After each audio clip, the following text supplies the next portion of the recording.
So with this series, we're trying to make sense of when life doesn't make sense. We're looking at roadblocks that prevent us from developing a deeper relationship with God. And we call this one, Seriously, You're in My Way. And we're addressing the times God seems uncooperative and we experience irritations that come up again and again. And they might be simple irritations like a systems problem with a computer or a personnel issue at work that you cannot solve. Could be more complex, a relationship problem, in-law problems, health issues. You get it, right? Stubborn problems that really set us back. And these at times make it seem like God is on the other side or intentionally making life difficult. We can start grumbling or complaining, as happens in the gospel when the Pharisees and scribes were complaining that Jesus hung around with the tax collectors and sinners. And of course, it was unthinkable for a religious leader to do that. I can imagine them saying, he does this all the time. Those people have no relationship with God. But people who were nothing like Jesus really liked him and wanted to be close to him.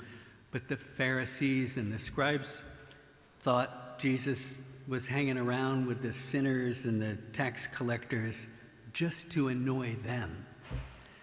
In response, Jesus tells 3 parables, we only heard one, about something or someone who is lost. The third parable, the most famous, the prodigal son, explores God's heart. Like in the parable, we're reminded that God the Father will joyfully welcome anyone who returns home. But looking at it from the perspective of the older son, we can see how those religious leaders felt, right? Because many of us feel like that. Some of us feel like that all the time. I think it's addressed to you if that's you. And it's with them, the scribes and the Pharisees, that Jesus was directing this story. Now, the older son had been out in the field, you just heard this, and on his way back, as he neared the house, he heard the sound of music and dancing. He called one of the servants and asked what this might mean. And I really do sympathize with that older son.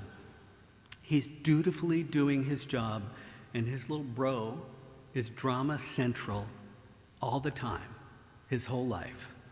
The scribes and Pharisees no doubt identified with the older son in the parable. They saw themselves as superior to those dirty sinners and felt that they were the ultimate judges of how well others were complying with God's complex rules.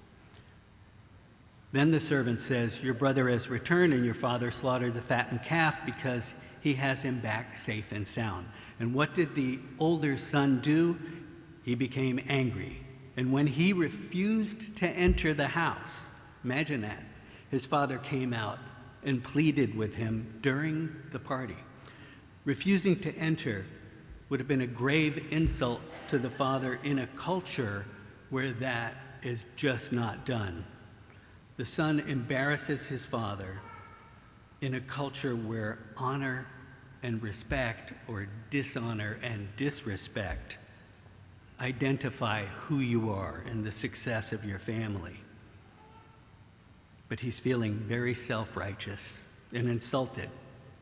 So he argues, look, all these years I served you, not once did I disobey your orders, yet you never gave me even a young goat. So his brother gets the calf, and he's like, you didn't even give me a goat to feast on with my friends. I know if I said that to my dad, I might have woken up on the floor, but it was a different era, that's what they like to say. But that response indicates that, consider that he may have worked for his father to earn what he considered was due to him because of his position. To him, their relationship may have been transactional. The younger brother, think about it, rebelled to get money. The older brother obeyed to get money. Neither one cared about their relationship with the father.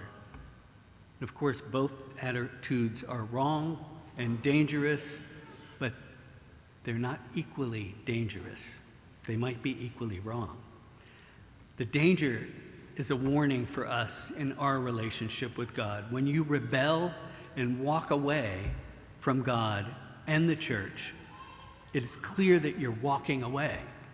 You storm out the door, it slams behind you. It's regrettable, can even lead to more regrettable things. But the status of a disconnect is obvious, right? It's far more dangerous to disconnect and stay in the church, right there in the pew, ostensibly in a relationship with God, carefully obeying all the rules and checking the boxes and showing up and warming up the pew. God owes me nothing. God owes you nothing. So when we fulfill our obligations to God, we're not entitled to grace, blessings, health, healing, on and on. The older son expresses this sense of entitlement because all these years I have served you.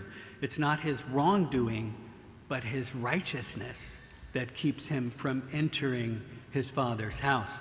But when your son returns, who swallowed up your property with prostitutes, for him you slaughter the fattened calf.